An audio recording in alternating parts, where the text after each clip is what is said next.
ఒక నదీ ప్రవాహంలో కొట్టుకోబోతున్నటువంటి ఒక తేలిని ఒక కప్ప చూస్తుంది. ఆ కప్ప అయ్యో పాపం అనుకుంటుంది.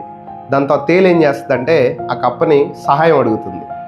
సో కప్ప ఏం చేస్తుందంటే పోనీలే పాపం చనిపోతుంది కదా అని చెప్పేసి దాన్ని వీపు పైన ఎక్కించుకొని నదీ ప్రవాహంలోంచి బయటికి తీసుకొస్తుంది, గట్టు మీద కొదులుతుంది.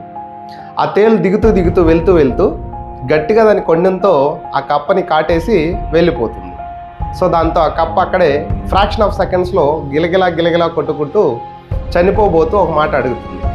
అరే నీకు అంత ప్రాణాపాయంలో నేను నీకు హెల్ప్ చేశాను కదా, నువ్వు నాకు కాటేయడానికి నీకు ఎలా మనసు వచ్చింది అని అడిగితే ఆ తేలు పోతూ ఈ మాట అంటుంది, నాకేం తెలుసు, ఇది నా సహజ లక్షణం, దానికి నేనేం చేయను అని చెప్పిందని.